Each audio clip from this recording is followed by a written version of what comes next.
TNTMTheShow presents Comicast 321 with your host, Pablo Gunner. And I'm JD, and we are Talk Nerdy to Me, and we are here to talk nerdy to you and review the comics for the week of January 17th, 2018. Yes, 2018. Gosh. I guess this is my first cast this year, I guess. Yeah. I didn't know we were going to talk about I was just going to talk about my fitness or lack thereof. Oh, yeah. I've lost so much mass. It's atrocious. But no, we are here to review comics for Again, January 17th. January 17th. My birthday. Yes. Yeah. But it's a great birthday. We're also going to talk nerdy about some stuff. The biggest Albuquerque Comic-Con 2018. It was great. Yeah, so let's jump into that right away. Yeah. What did you like about Albuquerque Comic Con? I mean, the guests were always great. I mean, I sat and talked with Scott Wilson for a good 10 minutes because Scott Wilson? Herschel from Herschel. Walking Dead. And, yeah, there was a lot of Walking Dead people there. There was a few Power Rangers. There was 3 Power Rangers. Austin St. John, Ashley Davis, and Johnny Karen Ashley. Karen Ashley, excuse me, Ashley Davis. Ashley Davis, I think, is that her name in the show? I don't think so. I thought Aisha. Oh. I know, it's been a long, long time. But anyways, yeah, Zordon. Turk. Turk from the Defenders, Daredevil. And Mudbound, which is a phenomenal film. Yeah. There's some voice actors. Greedo was there? Yeah, Greedo. Yeah. Danny Trejo, Rey Mysterio. Dude. Sting was there Sunday. Did you see how tall Danny Trejo was? No. He's like 5'1". Yeah, is he pretty short? Yeah. Well, that's about, like, isn't that average for Latinos? No. I think if you're like 5'6", you're on the tall end of Latinos. I think like the average height is like 5 feet or something. You know? I don't really know. But anyways, so yeah, no, I thought there was a lot of great art there. Oh man. Because me and Tonebone, we went halfers on a 2 for $40. These lenticular. Oh, the Goku stuff? The lenticular stuff. And so he got an Eevee, and then the other angle was the evolutions. Okay. The Eeveelutions, if I may. Eeveelution. And then the one I got was Ninja Turtles Shredder. Nice. So it's sick. I forgot to get it from him, but yeah, it's freaking hardcore. But there's like all of them were good, dude. Like the hardest thing about picking was like, which one do I get? Mm-hmm. In fact, I wouldn't mind getting one I wouldn't mind going just to get a different one every single time because they were all good. The DBZ ones, mm-hmm. Power Rangers. There was a Power Rangers one. Like there's a Dick one. You know, like there were so many good ones. I was like, man, I don't know which one to pick. But I was like, okay, I'll pick. At first, I was like, the transformation ones are the coolest because it's one character moving into a different character. And it's kind of the same thing. But then I was like, it makes more sense though when you get like 2 completely different pictures, like Shredder with his claw or whatever coming at you, and then the Ninja Turtles like leaping for. I was like, okay, that's 2 different pictures in one. Yeah. So I mean they are regardless, but completely different. So yeah, and then on top of that, like. The guests, there were so many guests that I was like, they weren't overly busy. No. Like each booth wasn't like you could walk, like it was one of those things where you could walk down the line sideways, not where the lines were like all the way down. There was, like I said, Danny Trejo, Rey Mysterio, and Sean Schimmel, who voices Goku. Their lines were the longest. Sean Schimmel was like halfway down the hall, or in the room, but like Danny Trejo and Rey Mysterio, theirs were literally out to the freaking corridor, out the door. And so those were the only busy ones. The rest of them were not that busy. You could literally like there was not that long of a wait, or there wasn't any wait. You could just step up. I literally walked up to Johnny on Bosch and was like, then go to the next one. Like your voice acting. I love Eyeshine. Great stuff. Can't wait to see you back here. My wife and kids are running. I gotta let you go. Right. Because you just move down the line the way that it worked. It worked out really well. Yeah. And so it was I think it was finally at the level where it should be, which is to the point where it shouldn't be hard for guests or even media. Attendees. Yeah, because like it would have been great for us to be able to Give more content. Yeah, like our fellow nerdy geeky brother, super SGNS. Yeah, that's SGNS. Show. I know they got interviews. Oh yeah, I watched them with Dave Valley, or it's Joe Valley. Oh, okay. They were with Joel Valley and getting content that way. Oh, Joel Valley too, huh? Oh, so yeah, so Media Glitch as well. They both went in there and they got interviews because it wasn't to the point where, because a lot of times what they do is they'll only have like 5 big talent and they're busy the whole freaking time non-stop. And this time, like, it was so spread out of different genres. Like, you got this huge wrestling crowd. Yeah. Then you have Danny Trejo's just like Danny Trejo. Like, what New Mexican isn't gonna love Danny Trejo or person? Period. Hello, funny man. You know, like you're a funny man. You like I'll cut your nose off, funny man. You know what I mean? Like, he's been in so many different things. You know what I mean? He just reaches so many. And then, of course, anime, you have Goku, and then there's other voice actors from anime and stuff. You need Power Rangers. So like, I just, Walking Dead. The variety that Walking Dead, like the variety of like film, television, anime, voice acting, There's something for everybody. You know, it was such a good amount that I felt it was good. I felt it was best for the attendees, people that were there. Now, maybe for the guests in the past, that's a good setup to have. Is like you're only going to have these big 5, so they're busy nonstop the whole time, like signing signatures and talking to people and making money, because that's in their head. It's all about those dollar signs. But for us, the attendees, we want to talk to we want to chat with them. We want to say, hey, I loved this. We want to have plenty of time instead of like, hey, picture real quick and boom, next. That's not, we want something to remember. Right. Exactly. And same thing. We want, like us and groups like us, we want to be able to get in interviews. And if you look at other cons, even in the past, there was not that many from groups. That's just a fact. I'm not talking crap. That's just a fact right there as stands. And so if this same level is kept up for Albuquerque Comic Con going forward, I will continue going on my own or as press, because I enjoy both. Yeah. You know what I mean? I don't have to work because it's work for me when I'm there as press. And then I can do whatever the F I want when I just go on my own. And then I don't have to edit a video or anything afterwards, But you can sit back with your mimosa. Yeah, exactly. My sangria or whatever. But yeah, and so like I said, now because he also has other cons, I don't know if he can do that across the board. I don't know. El Paso looks like Duke City was pretty small. Yeah, but El Paso looks like it's going to be shaping up, and that's in a couple of months. So yeah. So we'll try to get out to El Paso, Amarillo, Denver is one I want to hit. One I'm definitely going to is Phoenix Comic Fest. So yeah. It'll be a good birthday present. So I definitely give it a buy. I'll agree. We actually did because I bought it. I was gonna go on my own legitimately. That was the plan, to spend the $35 cash at the front door. Because I waited until the last minute and do that, and I think it was definitely worth it. And it also depends too on on who you want to get and what. Yeah, because it's like some people are there Friday, some like Coral was there on Friday, right? He wasn't there the rest of the weekend. And I think that was the way with some of the other Walking Dead peeps. Yeah, it was like that too. And then Sting was only there on Sunday. So if you wanted Sting, you had to go on Sunday. You got to go on Sunday.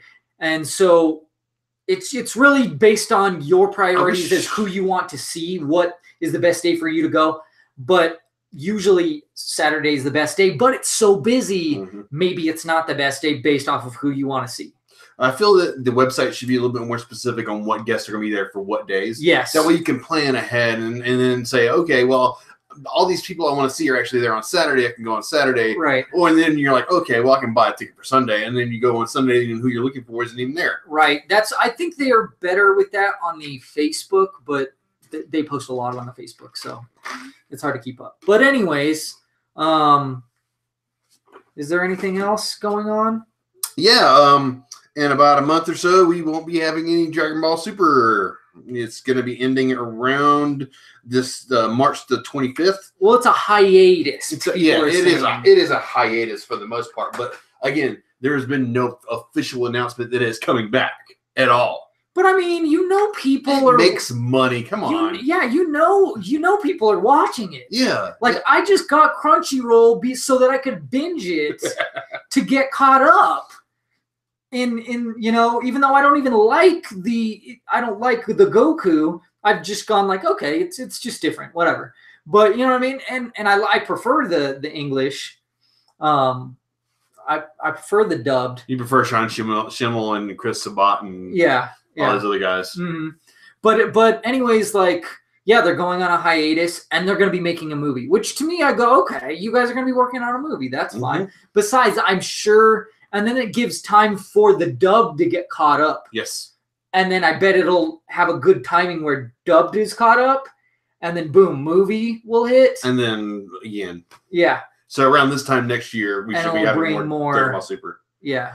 So it's, I don't know. There's so much filler. And that's one thing about that show, too, is that, like, sometimes you'll see, like, some amazing. There's some good filler.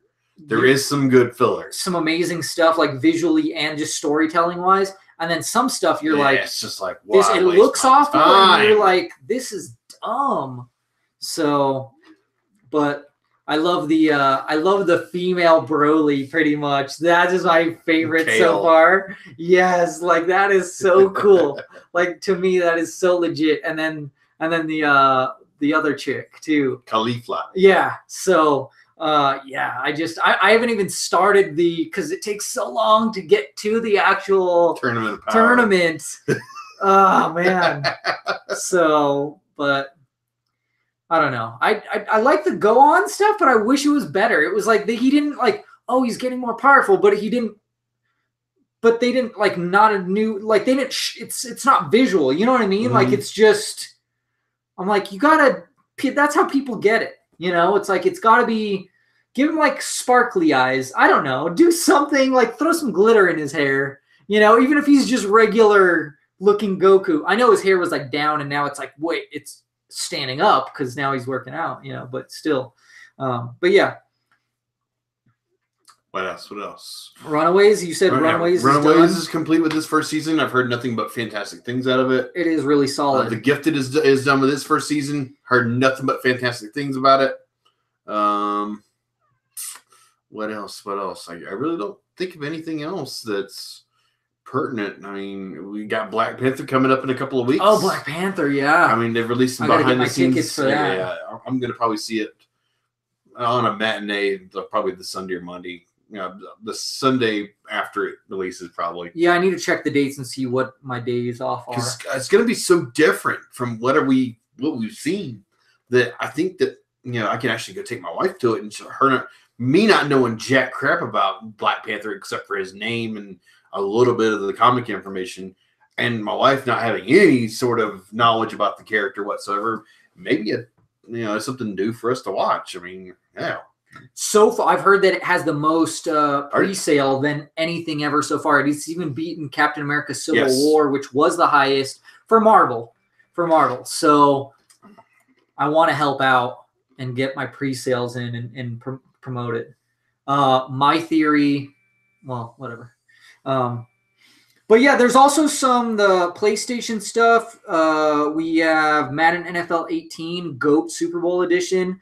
Metal Gear Survive, you can pre-order that. There's also Digimon Story Cyber Sleuth Hacker's Memory. You can buy that now.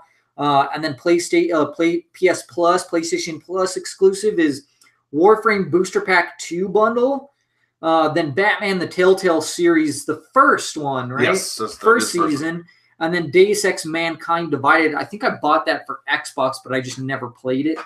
Or I might have bought it for PlayStation. I'm not sure, but anyways. And then there's you can also buy Geostorm. Who cares? Then Jackie Chan's Foreigner. I didn't hear anything about that though. that movie looks so good. It does look really good, but I didn't hear anything about it. I mean, I haven't heard any reviews other than what my mother-in-law said. She said it was a great movie. So. And then also Earth, whatever that is. Earth. Earth.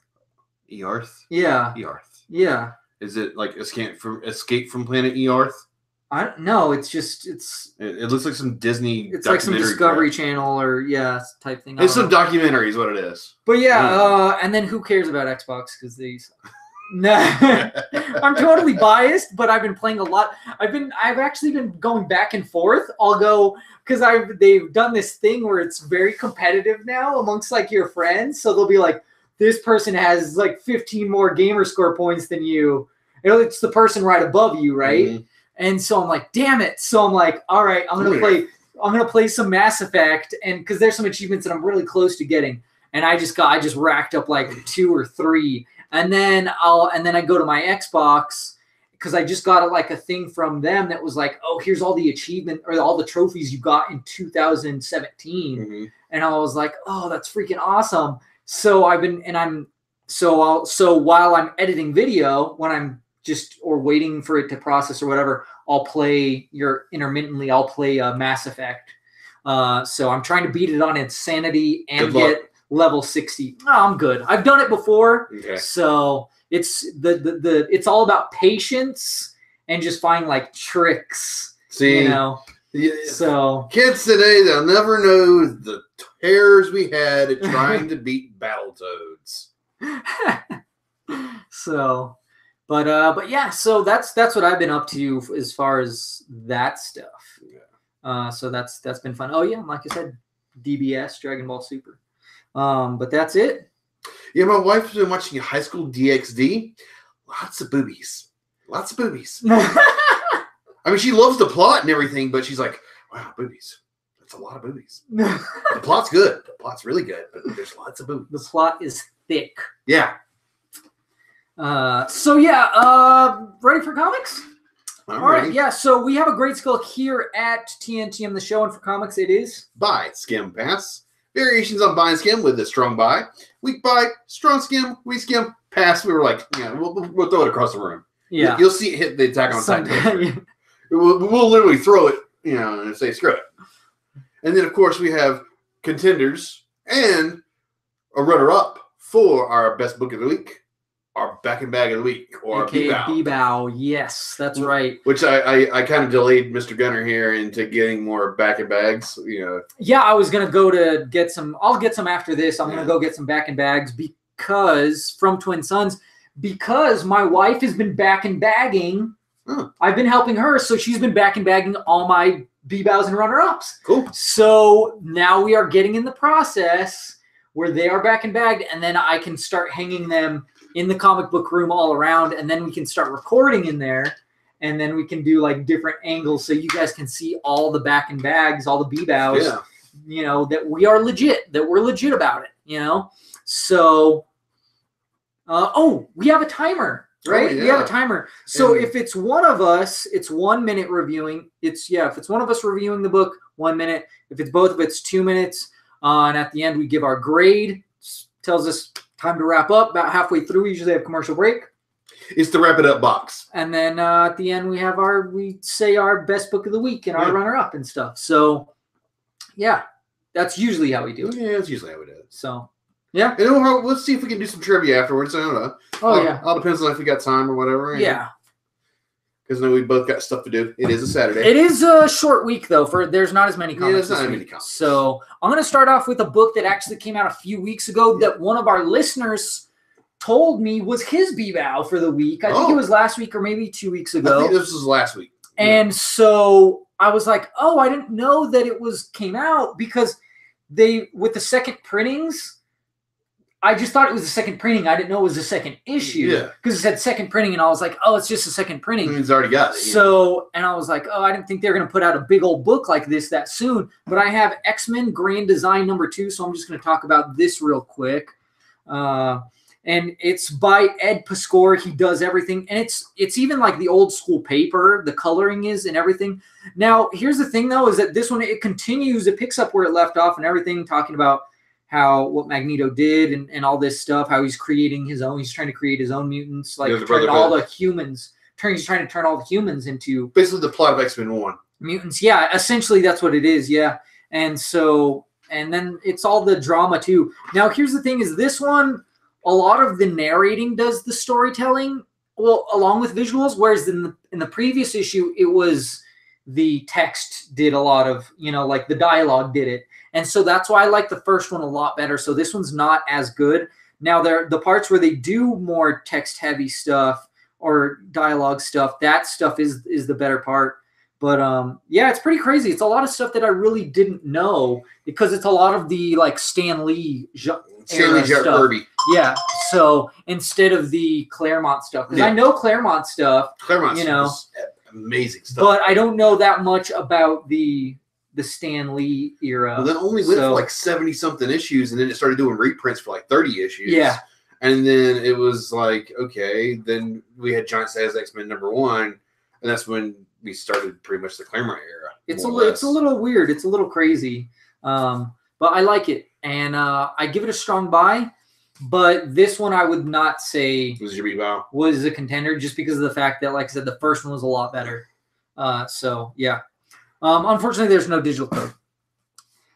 Now, I have Batman Teenage Mutant Ninja Turtles 2, number 3 of 6. Oh, so it's $3.99. Yes. And it is, plot is James Tynion IV, dialogue Ryan Ferrier, art Freddie Williams II, colors Jeremy Caldwell, Tom Napolitano. Did you read this one? No. You're missing out, man. It's good stuff. So I would pick up a trade. Dude, it is. Well, that makes sense. So you have Bane, and he's giving the Venom. I think it's like a kind of like a Venom mutagen mixture, and Baxter's working on it to make his whole army, including Rocksteady and Bebop, giving it to them and all the foot soldiers as well, the foot ninjas. So they're humans and not robots? Yeah, they're humans in this. And then Raph and Damian get into a fight.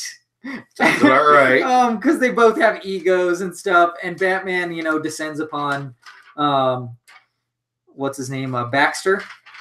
And he turns into the Fly. To the Buff Fly. Yes. And dude, and then it's just freaking, it's hardcore, dude. It's just freaking awesome. I love it. Sounds like a fun ride. It is totes. Magoat's fun. Like you get personalities clashing and all kinds of stuff. So strong buy and a contender. It's always a blast. Super Sons? Yes. Number 12. It's $3.99. It's Super Sons of Tomorrow finale. Peter J. Tomasi, Patrick Gleason are the writers. Tyler Kirkham is the artist. Timay Murray. Yeah, Timay Murray is the colorist. Rob Lee is the letterer. And the last issue, or the last part of this story, Savior took the full blast of the solar flare from Jonathan and got pushed into the time stream, more or less. Yeah, so now that's just like what he does or something? I don't know. But this other Justice League shows up, and they're like, hey, who are you? And stuff. And Wally West gets a selfie, and then Raven's like blows his phone up because she's pissed about it. He's like, you're putting everything in jeopardy. I can easily pull it off the cloud. And Damian's like, we should get as much information as we can to use it to our advantage. Yeah. So, and then Superman gives a talk to Damian and Jonathan, and he's like, hey, maybe you guys shouldn't be friends anymore. And he's like, you know what? Nope, that's not going to happen. Yeah. Like, and Jonathan's like, you know what? You taught me that we need to stick together and we're stronger together like apes. And so when I hear that, I just think Planet of the Apes. Yeah, so he's just like, all right, you know what? You're right. Yeah, I taught you well and stuff. And so they talk about having him as a member of the Teen Titans, and they're like, they turn him down. But they're like, it's more about us than it is about you because we're fractured and we need to work on us before we're inviting new people in. And then Damian and Jonathan actually say that they're friends. Well, Damian says that he's Jonathan's friend. Yeah, so I just love that friendship. Yes. What's going on with that friendship is just phenomenal. It's a really good issue. I thought it was pretty sad that they didn't let him in, but it does make sense, you know. So, and it works and it looks great. What do you think? I think it's amazing. I love this arc. This entire, I think it was 5 issues of what this story was. I loved every second of it. It was great. So strong by contender for me.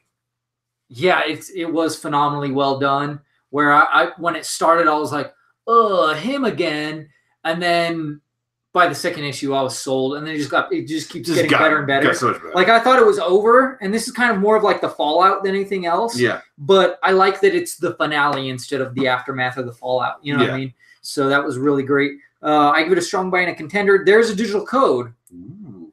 Here you go. Enjoy it. DC for Detective Comics 917. G for George. J for Joseph. B for Bane. T for Thomas. G for George. 7. Z for Zach. Z for Zach. Next up, we have Champions number 16. Mark Waid is the writer. Humberto Ramos is the penciler. Victor Olazaba is the inker. And Edgar Delgado is the colorist with Clayton Coles. Cole. No. We had this argument like a year ago, man. I know, but then the artist that he was paired with was like, I didn't say that. And I was like, well, who was that then? Okay. I don't know. So now we're confused again. Somebody hashtag Clayton Coles, Clayton Cows, and say, how the hell do you say your damn last name, and let us know. So this one, we have this crazy thing going on with Viv and Vivian. Viv and Vivian 2.0. Because now he refers to them. Now, yeah, right. But Vision goes, you're Vivian and you're Viv. That's how he goes by now. And it's weird because they both are the same person. Seem like they're getting sick. Yeah. Vision and Vivian. They seem like they're getting a cold or some sort of virus. And then it's weird because they're like, all right, well, there's this new Vision, but we have Viv, but she's human, so she can't really be part of the team, but we can't kick her off the team. So do we ask Vivian to be part of the team? And they're like, no, they take a vote, and I think they pretty much squash that. Yeah. Hulk squashes it, smashes it. And then they joke about Miles' girlfriend. Yeah, but she's made up because she's in another She's dimension. Earth 35, or 65. It's a parallel world. But then they go on their own recruiting. Yeah. They're like, we need someone though, because so they go to Moon Girl and Devil Dinosaur first, and then they go. There's that other girl, the Mexican chicks. Yes, along with Falcon and Patriot. Yeah. So, and that's weird because like he's like, yeah, I don't know, because he took his name back, so I don't know. What I'm looking for a new name. Yeah. So and I love the nerding out though with Riri and Amadeus. That was freaking great. That was freaking great. I love the narration though with Vivian and Viv, the two different narrations. That's really great too.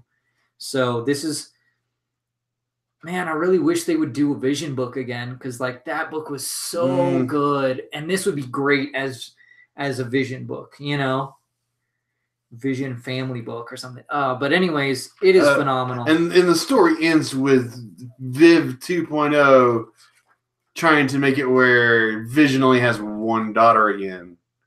I don't know. The timer went off. Yeah. Did you hear it? Yeah. It's time. I don't care. No. Ignore that, Dave. But yeah, it ended with Viv 2.0 wanting Vision to have one daughter again because that's what he wanted. And we'll see how that happens. Is she going to kill her other self? Is she going to merge the two? She's going to kill the human. Yeah, what if they merge? I mean, what if they merge the two where they can change back and forth? I mean, what the hell's going to happen? Yeah, I mean, just to see. Definitely. So, we'll see. Strong by contender. Strong by contender for me. Digital code? Give it. Give it. Yeah. Ooh, I get to give it. Give it to me, baby. All right, we have O for Oscar, F for Fantastic, P for Pietro, Y for Yellow Jacket, 5, N for November, J for Julio, I for Ignacio, Y for Yankee, 6, and this looks like a 2, and a Z for Zed. Okay, cool. Yeah. When is February? So I didn't see this ad. Yeah, it's on the back of all of them. Hmm. You would know that if you got it in print. Yeah, if I got it in print. Yeah. Throw it in the stack. It's a strong buy. Contender. All right, next we have X-Men Gold. Number 20. Gold. Negative Zone War Part 5, even though it feels different. Writers Mark Guggenheim, penciler Diego Bernard, inker JP Mayer, and colors Frank Martin. With Corey Petit doing the letters. So, man, like, everybody is messed up. We have Storm all by in herself. a sandstorm, but she can't control the weather. So, on this planet. Yeah. Then we have this other guy, Ink, which I don't know who he is, but he's got tattoos. Threw him in. He has tattoos that give him powers. Yeah. I mean, he is a mutant, but, right? Yeah. And then he's helping out. Kurt. He helps out Kurt. And heals him. And he's all kinds of messed up. I love how Old Man Logan is like, no one's dying on my watch. Yeah. No deaths around here. And so, and then Storm's like fighting this freaking sand monster that's kind of like worms or something like that. Yeah, sandworms. And then we have this crazy emotional moment with Kitty and Pietro. Yes, and dude, it is emotional. Like, she's crying. She's trying to phase them through the sandstorm. She can't hold it for so long. She's afraid he's dying. It's just so intense. He's dude. like, you leave me, Katya. You leave me. I die alone in peace. And so they're like, you all survive, right, Katya. We have this plan. This plan to get out of here. If we use the portal, we can use a portal, this shard, but we need electricity. And she's like, I can't do it here. And then Wolverine gives her a pep talk, and he's like, you gotta dig do deep. it or die. You gotta dig deep. Dig deep.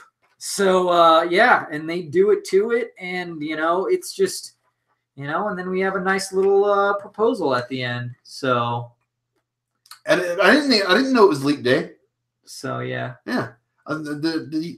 We've been seeing a lot of reverse proposals lately, haven't we? And, it's kind of, especially in the things are changing, man. Yeah, times they are changing. Yeah, it's true. Cue Bob Dylan music in editing. Dylan. Yeah. Oh. So Strong by Contender. I love this book. It was amazing. The art's fantastic. The story writing is always emotional and hits you right here.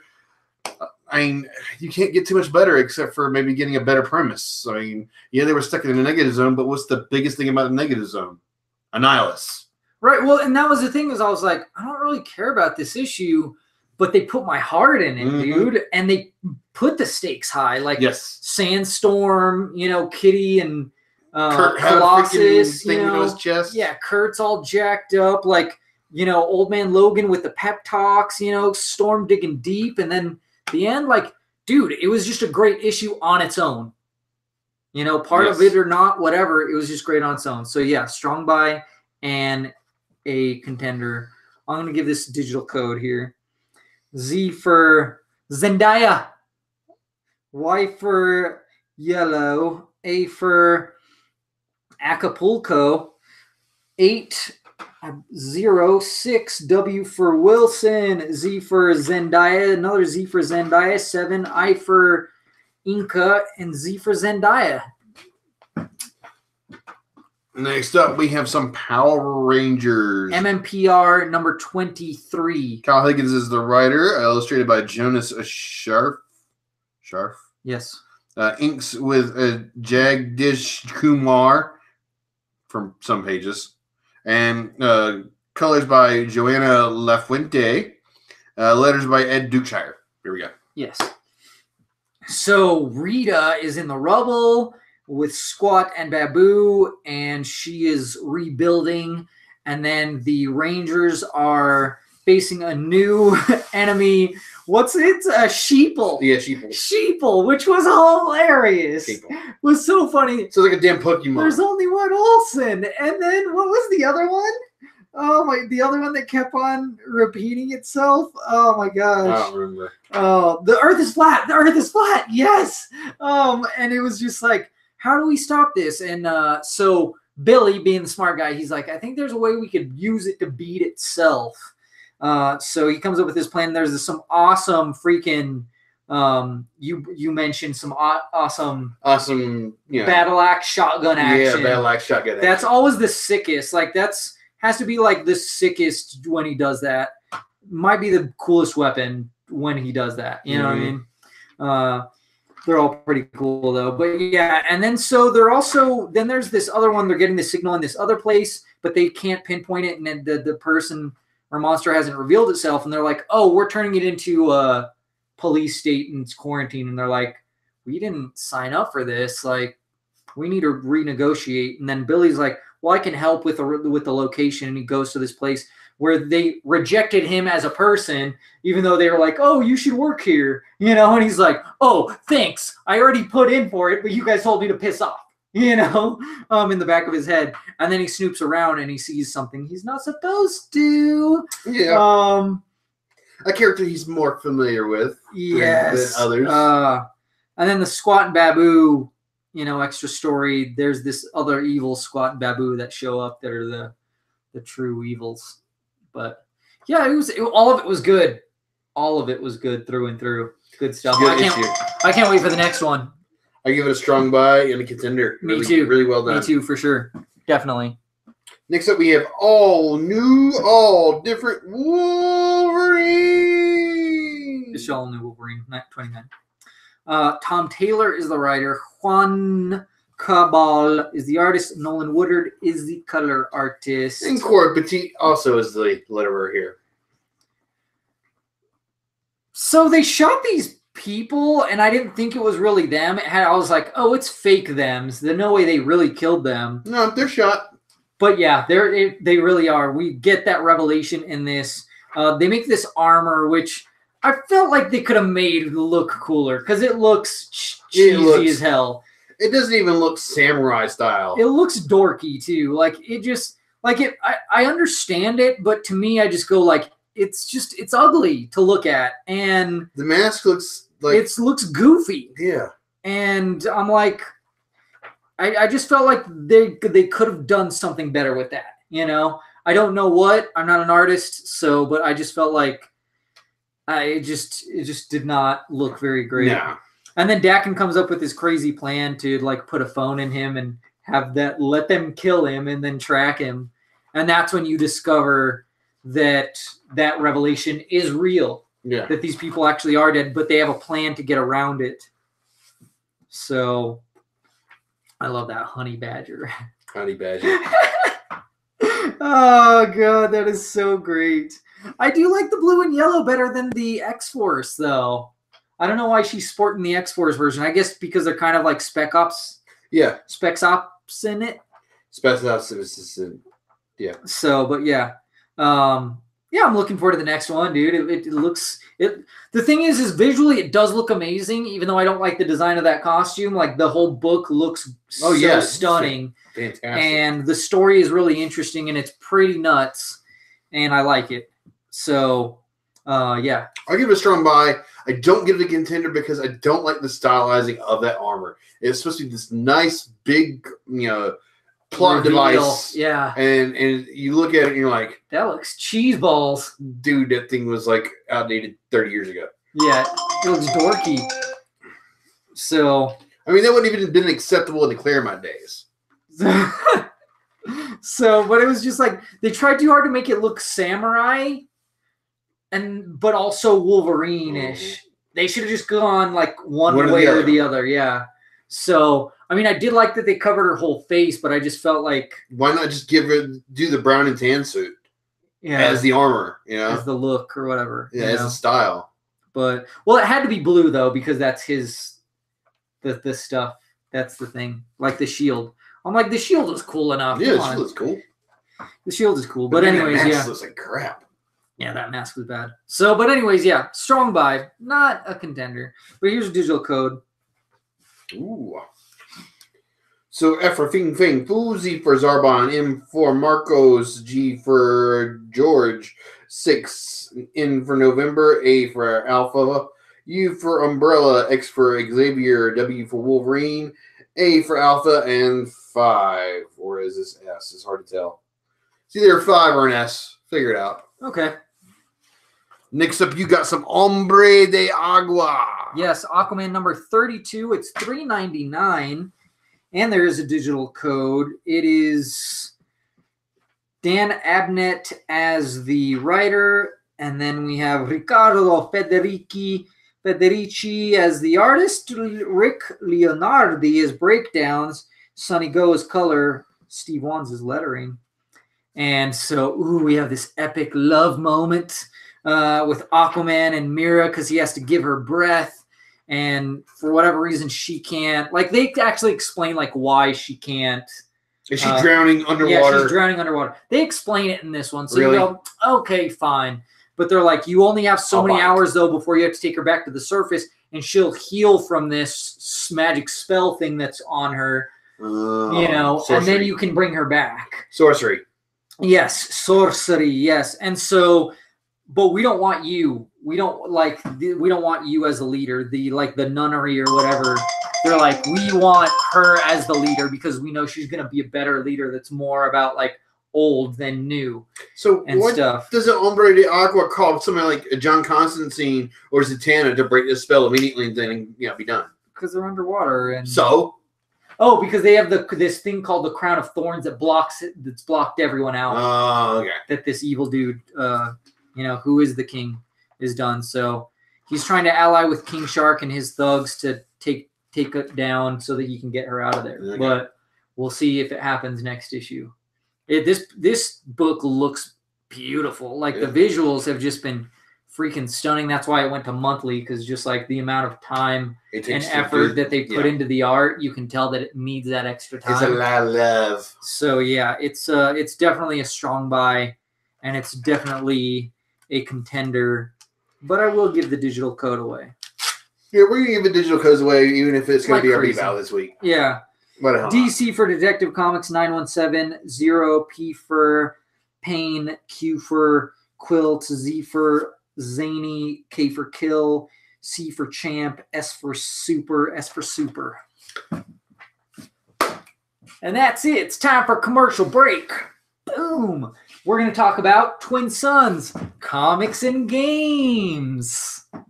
Yeah, I got to show my twin sons, the Twin Sons brothers, and they're like, I go, hey, boys, you see these two guys? They're twins, just like you. Now, when you grow up, you can do some cool stuff like that and work together and be all happy and stuff. And you're like, that's pretty cool. I like that. Because the twins were just kind of doing their own thing and then yet working together at the booth at the same time. I mean, it was. And then the non-twins like, what about me? the other one's. He does his own thing. Yeah, he's like, whatever.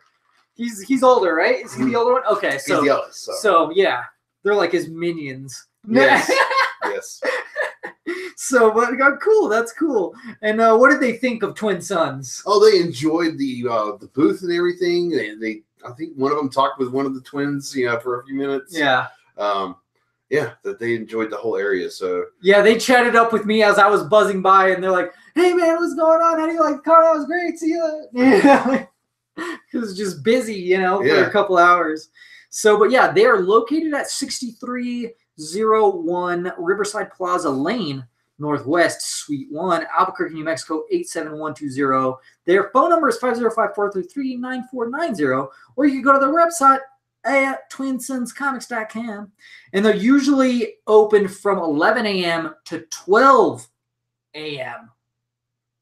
That's a long day. Over a half a day. That's a long day, yes. So, but yeah, and that's because they have that tabletop gaming going into the wee hours in the morning, especially that Friday Night Magic. Night Magic, it is loaded. That place is always packed all the freaking time because of the tabletop gaming. For real. They got Warhammer. They got Yu-Gi-Oh. Yeah. And then what else? They have Pokemon. They have HeroClix. Yeah. They always have something going on in there.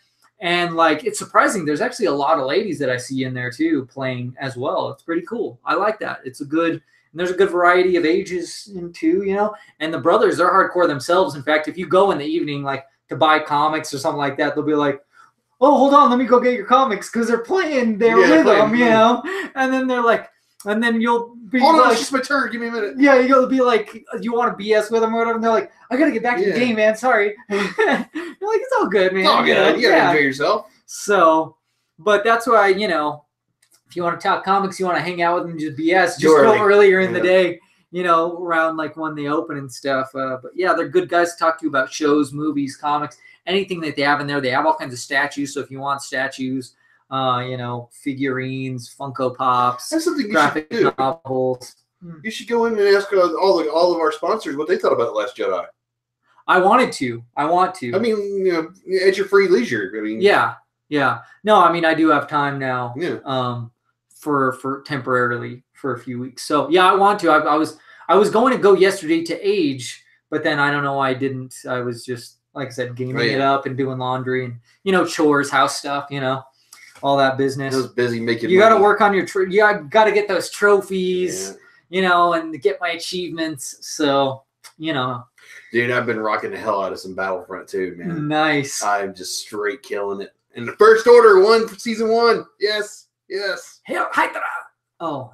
Wrong genre. It might be. You don't know. That's true. Hydra may become the empire of the First Order in the future. It's the future version, you know. It's still a different galaxy. Come on now. So, but so go check out Twin Suns Comics and Games at their location. Located near. It's behind Wex. There's a shopping center off, like, I think it's Lauria and after Wex closes, that parking area is so much better. So yeah, after Wex closes. Well, if you go early enough, it's okay for their area, and then after they're closed, then it's all good. Then it's packed with their people. Yeah. So yeah, check them out. All right. Next up, we have the Dick Book of the week. Yes, Nightwing number 37. It's $2.99. I've got a little bit of problems with this book right here. I mean, I'll discuss it as we get to it. This was The Untouchable, Chapter 3. It's Part 3, Ruthless. Sam Humphries is the writer. Klaus Janson did the flashback for it. Jamal Campbell did the present. I guess those are the artists, yeah. Jansen and Campbell. Alex Sinclair and Jamal Campbell did the colors, and Carlos Manuel did the letters. There we go. Yeah. Cool. So we have Dick, and he comes to talk to this lady. Nightwing, he comes to talk to this lady, and then it goes into a flashback. Because they have history. And then the art changes, I think. And right? This is what pisses me off.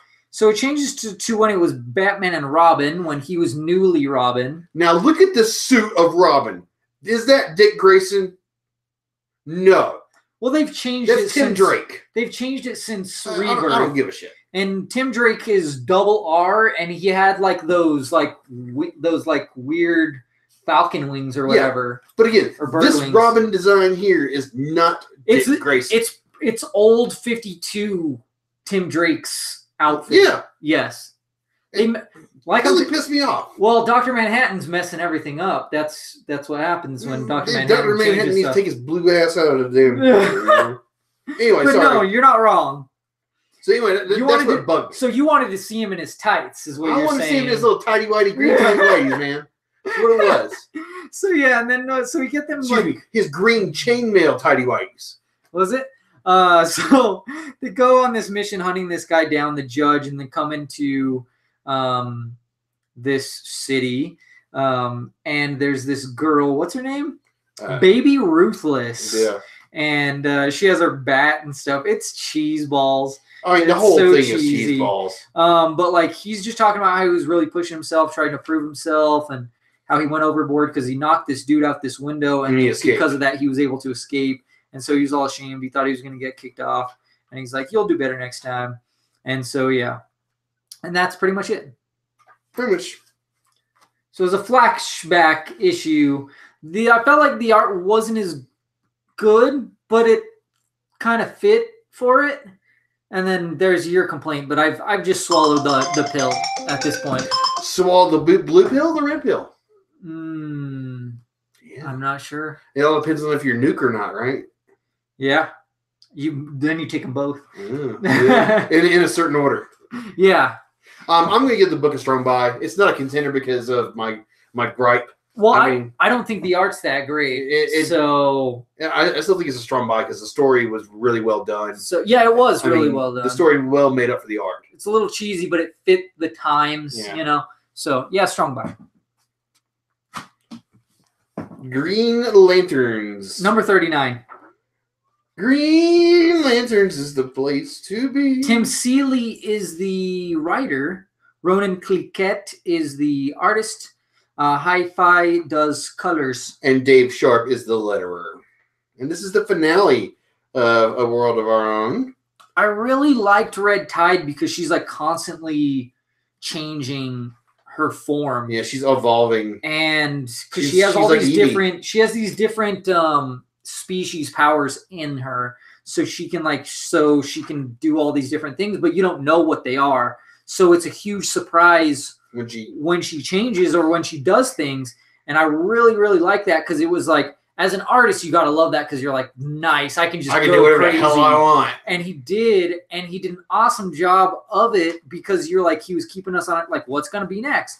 There's clones, you know. Did you see the big guitar guy that Winged just get pulled up? So did you see that where the grunge rocker is smashing her with the acoustic? Oh yeah, you know who that is, right? Oh yeah, Kurt Cobain. Kurt Cobain, yeah. And like, yeah, she's just a spoiled, entitled brat. Essentially, is what it comes down to, and I like that. And then we have this random thing at the end where it's like this chick that what's his name hooked up with before, Simon. Like she's drilling away, like she turned him down, and now like we see her like crappy life, and we're like, was that necessary to see that? I guess it's a lead into the next thing, I think. Yeah, but I don't know. But yeah, it was really solid. It was really good. It's a pretty good book. Yeah. So I do kind of feel like though it may be like trashing on millennials, kind of like with this entitled behavior. I'm not sure, or am I saying something about millennials? I think you are. I don't know. But this character fits that. Yeah, you know, strong buy contender for me. I enjoyed the hell out of this. It was really good. It was really good. It was really solid. It was a great finale, especially the way it was like so predictable before. The way this went was so well done. So yeah, I give it a strong buy and contender. All right, next up we have Batman number 39, written by Tom King. Joel Jones is the interiors. Jody Belair is the colorist. And Clayton Cowles, whatever his name is the letterer. Wow. Yep. So this book is something else. I don't even have to look at this book. Because this is a weird book. You're already throwing this relationship in the rocks. Before it's a relationship, really. Before they're married, you're already going, nope, we're going to freaking drive it right in there. Yeah. And so essentially what happens is Batman's like, oh, he creates his armor, and I love how they make fun of him about it, but he does look hardcore, though. And they're like, okay, there's this guy, and it's like he's got to come out, time moves differently. Yeah, they explain that time moves differently there. So in there, it moves really fast. On our side. But they don't age in there. But they don't age. So it's Wonder Woman and Batman on that side. And so in there, it's been 10 years. But they didn't know that. And I don't know, how is that not in the dossier? How is that not information that you pass down? You know, like, even bad communicator could be like, oh, by the dubs, 1 day is, or 1 hour is 1 year in there. You know what I mean? Or like, you couldn't mention that. Yeah. So we have what appears at least to be happening is Batman, Wonder Woman, Batman and Wonder Woman, ship. Yep. And then, it looks Wonder Bat. It almost looks like it could be the same on Catwoman's side, but I think she's more worried about Bruce. The former. Yes. Yeah. She's thinking about that, and she's like, and I don't know. I just feel like, why are you guys doing this already? Like, I get, like, they can't be happy, but you can't at least have, like, this big wedding, you know, like, super wedding, and then have something like this happen. Yeah. But this could be just the way they're making it look. Yeah. I mean, you never know. Because it could be like they're not really doing anything. Because, I mean, it's Batman. I still feel like 10 years. It's Batman. He's still going to be Batman for 10 years, you know? Yeah. And being around Diana is not really going to change him that much. Yeah, I don't think he's going to be beating around that bush 10 years down the road. Yeah. You know what I mean? He might, like, in the actual comics, yes, but not in this there. You know what I mean? In the situation that he's in currently. So... Strong by contender. That's it. It messes with your head. And I'm just gonna say it's a strong by contender, and I love this book. It was a great book. It looks great too. It looks phenomenal. So yeah, I can't argue with that. Strong by contender. Next up, we have Soups. Superman number 39. This is a pretty weird $2.99. book too. This is a weird book. This is Goodnight Moon. This is written by Kitson and Scott Hanna. Oh, no. No, that's Peter J. Tomasi and Patrick Gleason are the writers. Barry Kitson is the penciler. Barry Kitson and Scott Hanna are the inks. Gabriel Altaib is the colorist, and Rob Lee is the letterer. Sorry about that. No worries. So yeah. We have a Make-A-Wish Foundation type thing. Let's go ahead and get that out of the way. You got Make-A-Wish, and then the Justice League is doing the Make-A-Wish. It is cheesy demolition stuff, yeah, Make-A-Wish thing, and then it's the whole Justice League. So this is more like a Justice League book than a Superman book, yes. I feel like.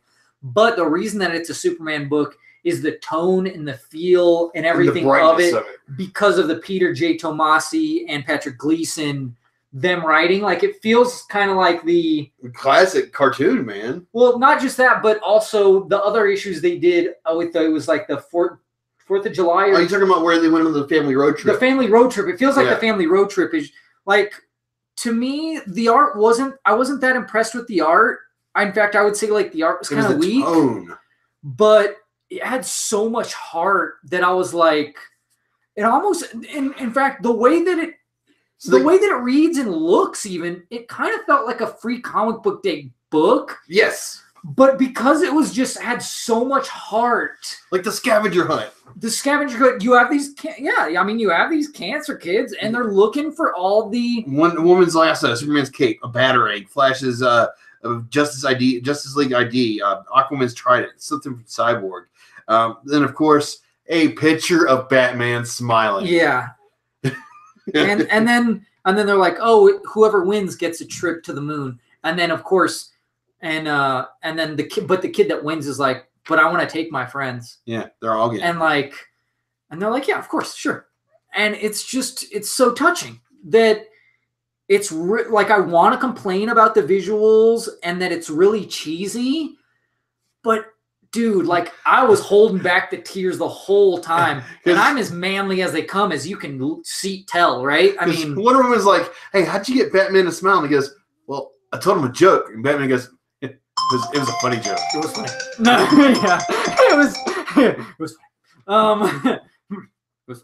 funny. So yeah, it's a strong buy. It's a contender. Yeah. Like, it has faults, but when like something is just so, when something is so well written and just has so much heart, like it doesn't matter. It doesn't. Yeah, there's a certain point where it overcomes. All right, next up we have Star Wars number 42. This is written by Kieron Gillen.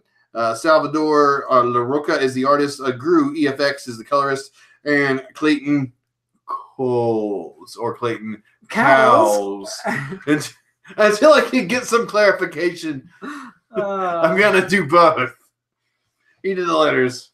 All right, so... This is such a good book. Such a good book. You got Luke in here finding more about the Rogue One team, what happened, how everything led up to him taking that one shot, and then him even saying, well, I turned off my targeting computer. And like, you did what? I mean, that was good. Yeah. Chewbacca's still injured, so I mean, he's kind of out of the picture. Right. Him and Han have a nice little heart-to-heart whatnot. Where he's like, hey, you're a captain. Like, lead these guys. They need a leader right now. Nah. And he's like, all right, fine, you're right. I am pretty awesome. Yeah. And so he whips them together, and they have this plan to destroy this, like, mining freaking monster on this planet. And they're like, we're going to throw it into the hole that it created. That's essentially the plan. We're going to try to get out before it crashes down there. And things aren't going to plan, and it's getting Leia, crazy. R2, and C-3PO have their own little mission too. Yeah. So I mean, it's like a 3-part mission more or less. Oh man, but I can't wait to see this throwdown with Luke and this guy that has like this freaking claw thing, blade, and then Leia with this other queen. Oh man, we're gonna see the Leia fight next issue. So it'll be great.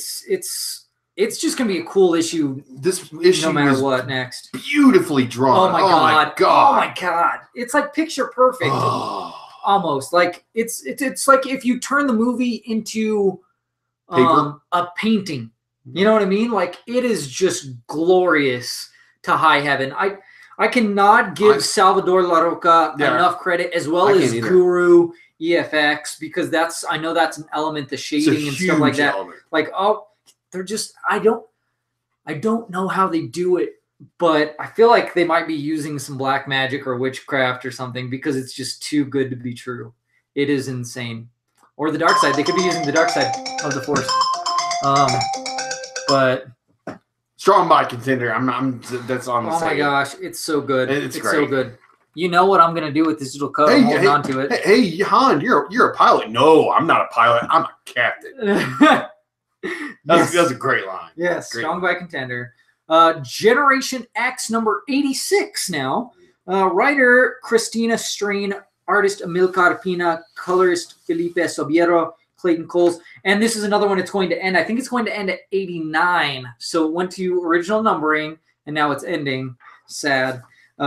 Especially because this book shows... Hey, but at least we're getting the exiles back. The growth. So Jubilee goes to Krakoa to get Quentin, and Quentin's just being a giant pile of dicks. All right, so that one sentence right there, she went to Krakoa.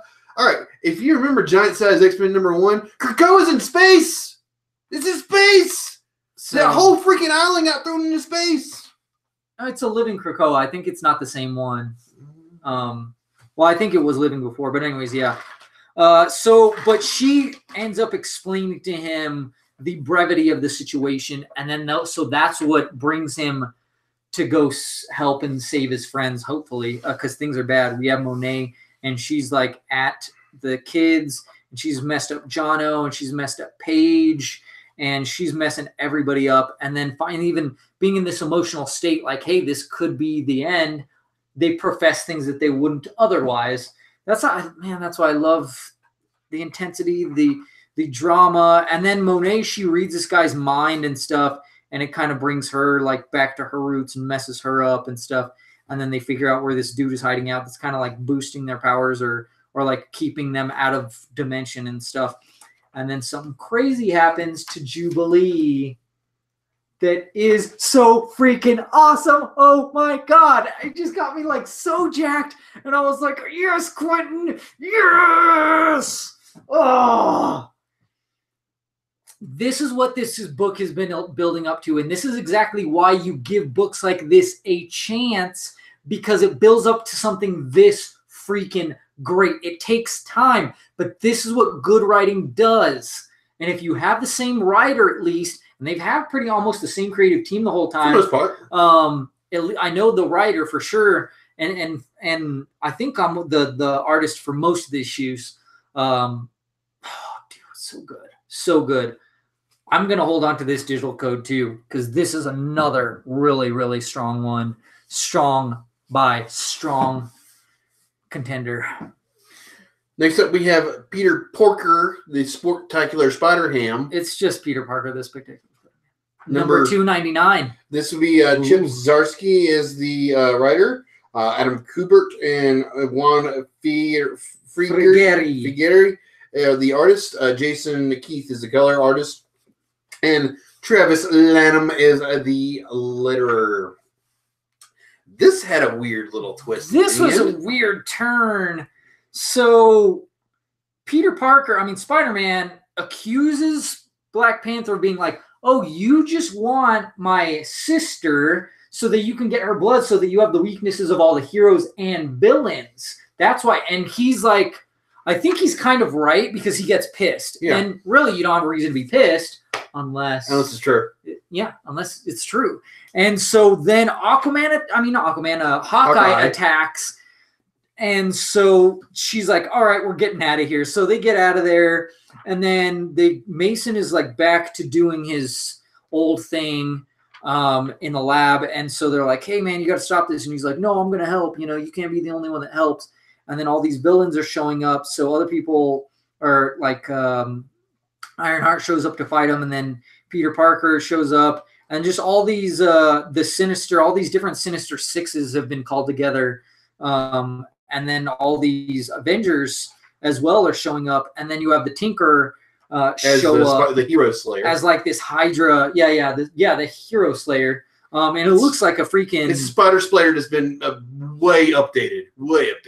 It looks like a Hydra or something like that.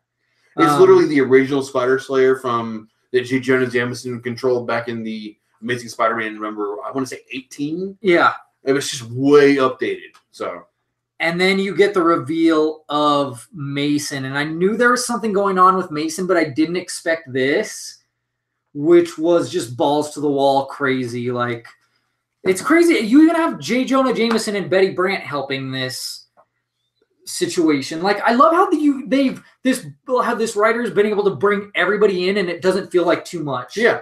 And it gives everybody enough of a storyline within each issue and it makes where you're sense not and forgetting about them. Yes. And they're still relevant to the actual overall plot line. So very good writing. Very, very good writing. And the art looks great. And there's so many twists and turns. And it's this is what we should have been getting like the entire time. This is the Spider-Man we need to be getting. So strong by contender. Dan Slott is actually stepping down from Spider-Man. And he's going to Iron Man. So he's going to be taking over for Bendis for Iron Man, I guess. And maybe Chip Zdarsky is going to be taking over Amazing Spider-Man, even though he's doing this title. But we know that Amazing Spider-Man is always the main title. Yeah, it's the main title. So if that Amazing Spider-Man and the Spectacular Spider-Man were to be partner books, more or less, where you could read one story and it still be cohesive with the next story, or they kind of flip back and forth on the same arc, it'd be fantastic. We'll see, because I don't know who they could have besides Chip Zdarsky to do justice to Spider-Man the way he is here. Yeah. In that big title book. So strong by contender, and this is another digital code I'm holding on to. This is one that I'm definitely not going to be holding on to, which is Avengers No Surrender Part 2, but it's Avengers 676. Writers Mark Waid, Al Ewing, and Jim Zub. Artist Pepe Larraz. So at least the art's great. David Curiel is color art, so colors are killer. Letter Croix Petit. Did you read it? No, I did not. Oh, you're so lucky then. Well, screw it. We have this crazy group, and honestly, this is like, there's just too many Avengers and too many things going on, and nothing gets done in this. And then they're bringing in this lady, Voyager, and Victoria Voyager or something. I don't know. And I don't remember her. And they're like, yeah, she was like taken out of existence in all our heads. And I'm like, maybe she's part of this. Yeah, how convenient. But we have the Black Order facing against the Lethal Legion, which is pretty hardcore. It's almost turned this into like the Beyonder, like Secret Wars almost type thing. Yeah, it's like Battle World all of a sudden. Earth is now like a new battle world. It's pretty crazy. And so, yeah, it's a mess. It's just a mess of characters. And hey, let's take a book and see how many characters we can throw in it. And it's just too much. And yeah, what's your grade? Poop. It's a poop. It's a pass. It's a poop grade. It's a pass? Poop. You know, if it's a pass, you can throw it across the room. I'm about to after I give this digital code away, because I want some. Please tell me what's good about this book besides the visuals. Like, okay, fine, the characterizations are well done, fine, but like the story and elements of the story are interesting.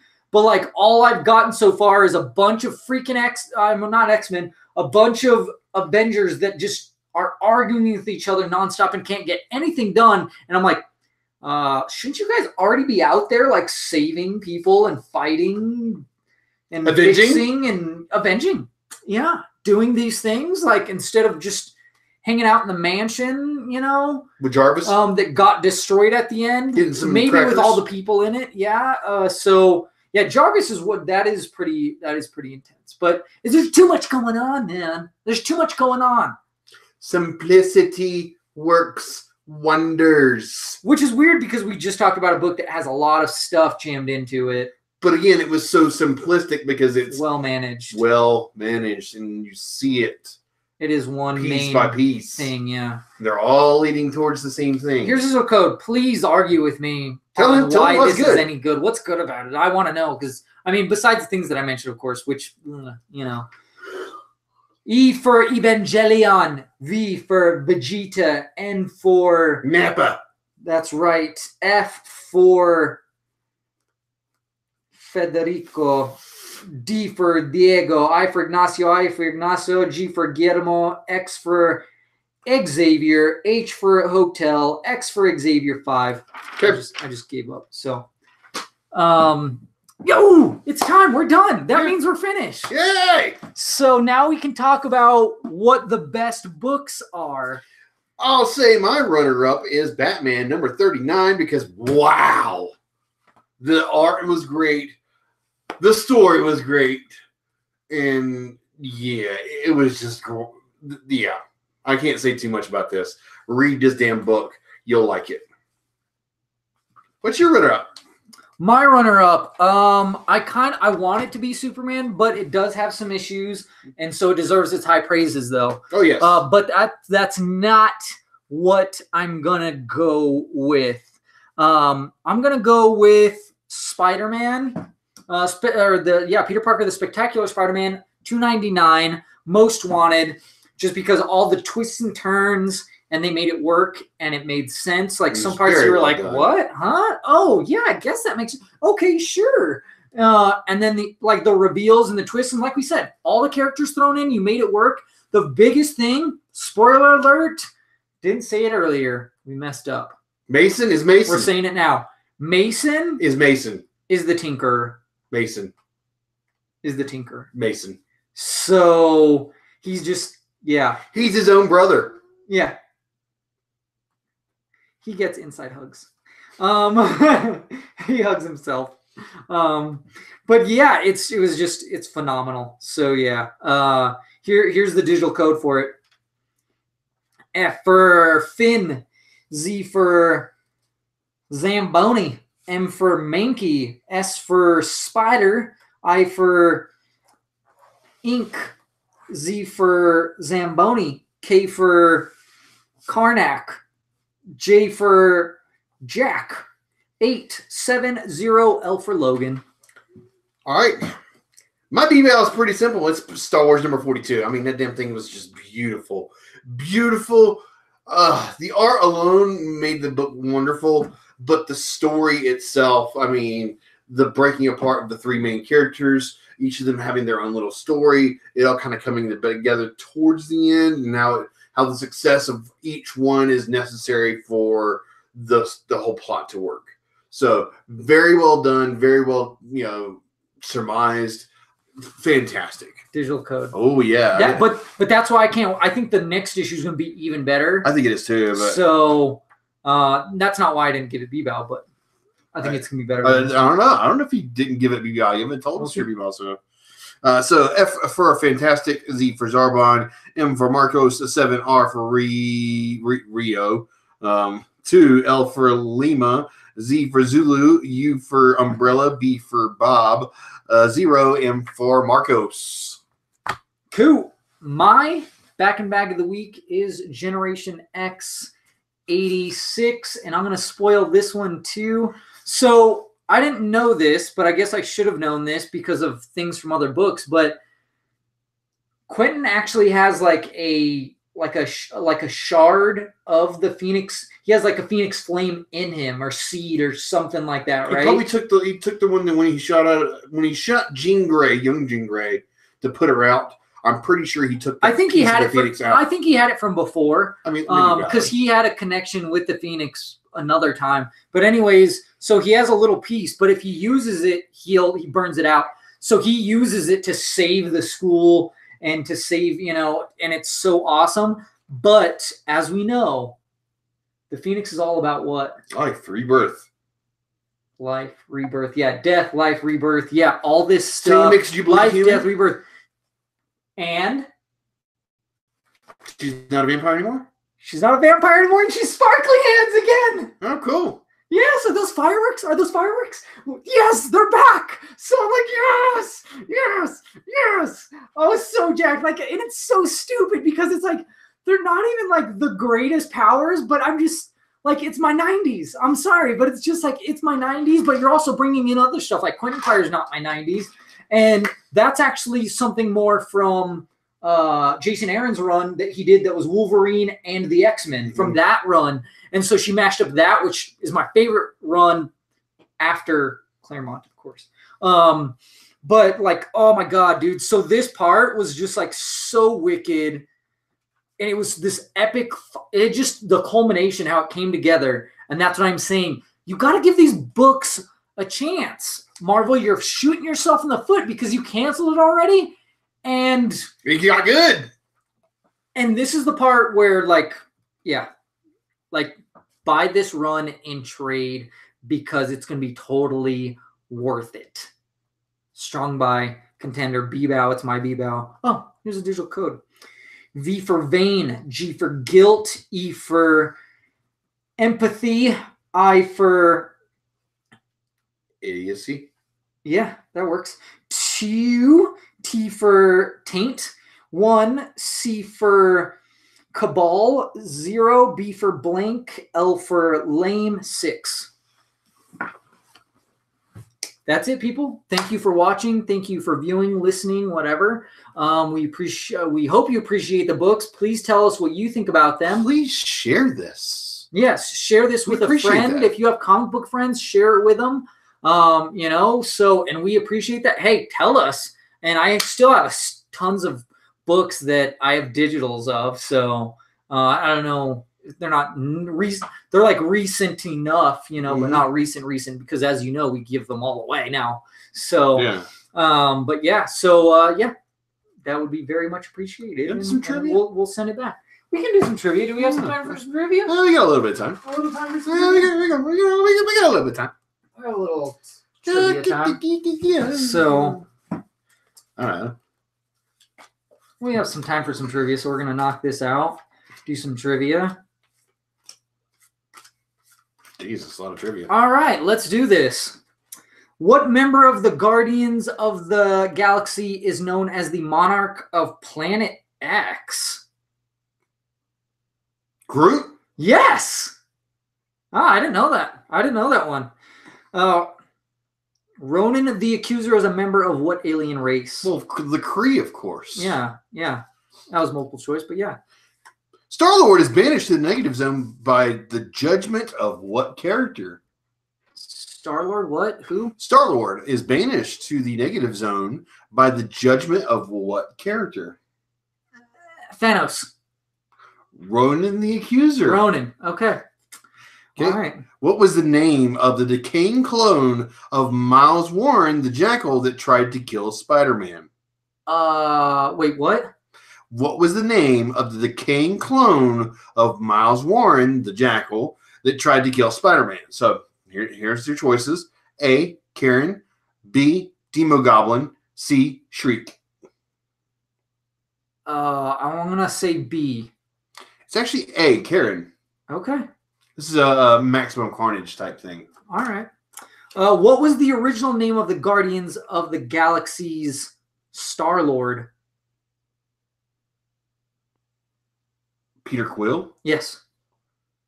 That was a really, really weirdly asked question. Yeah.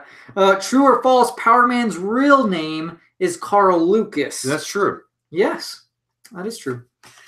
All right. So what member of the Guardians of the Galaxy helps Thanos defeat the Beyonder?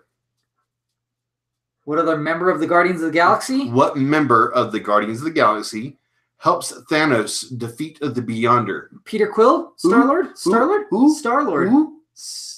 Who? Yes, that's correct. True or false? A battle between, excuse me. True or false? A battle between Spider-Man and Dr. Octopus leads to the tragic death of Gwen Stacy. No. False? False. That is correct. False is correct. It is in a battle with the Green Goblin. True or false? Spider-Man foe, the Sandman, briefly became a reserve Avenger. That's actually true. Yes. Because he was a part of the Wild Pack for many years. Or was it the Six Pack? It was with Silver Sable, our team. Oh, okay. Yeah. By what intergalactic superhero name is Richard Rider known? Oh, Dick Ryder is Nova. Yes. That's right. You know it. What color is Doc Samson's hair? It's green. It's like a light. It's green. It's like a lime green. It's green. Greenish. It's green. The Inhuman Talon joins what intergalactic team of heroes? A, the Nova Corps. B, the Guardians of the Galaxy. Or C, the Starjammers. I'm going to go with B. Okay. You are correct. Okay. What member of the Guardians of the Galaxy serves as the Guardian of the Keystone Quadrant?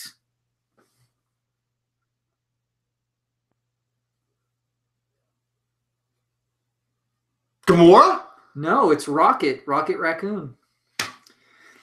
Lonnie Thompson Lincoln, an albino hitman with teeth filed down to points, is known by what name? Tombstone. That is correct.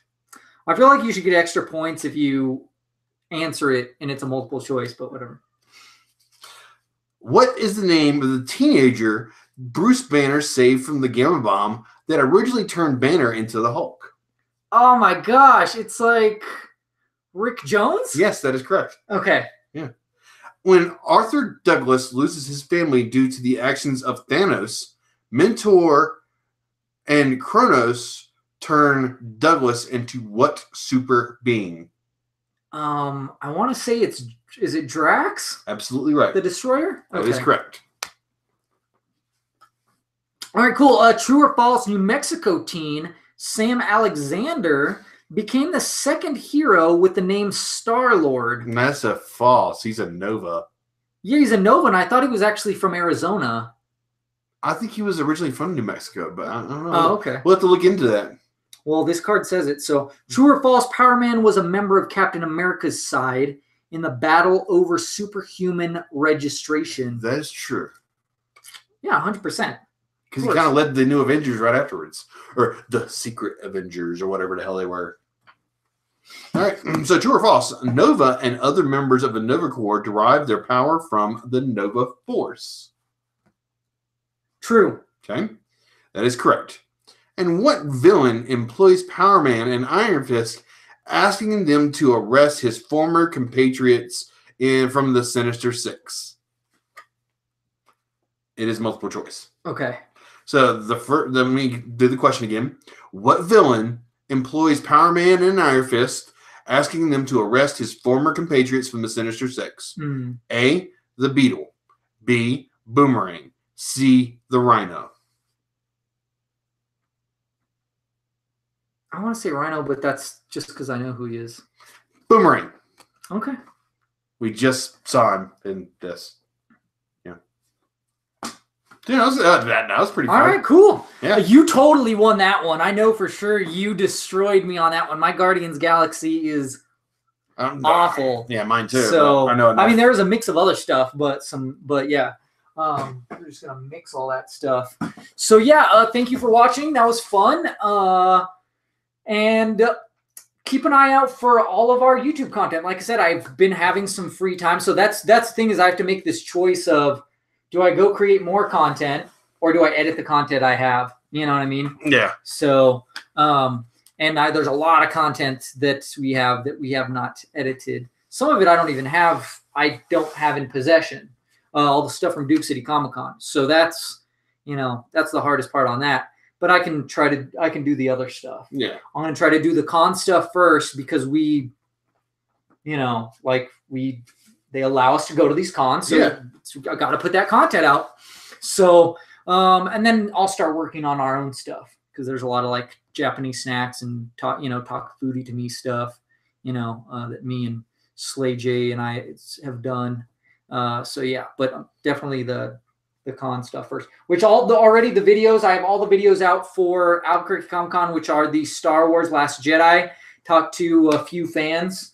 It's separate videos. They're pretty short.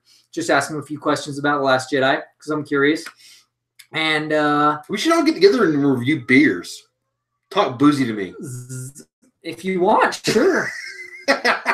Zima, get some Zima there. Well, I mean, yeah, that'd be acceptable. It's a beer. Yeah, it's a beer. I mean, but yeah, so you can find all of our stuff at TNTMTheShow. So tell them about our YouTube, our Facebook, our Twitter, our Instagram, our Tumblr, all of it, because I post different stuff on all those things.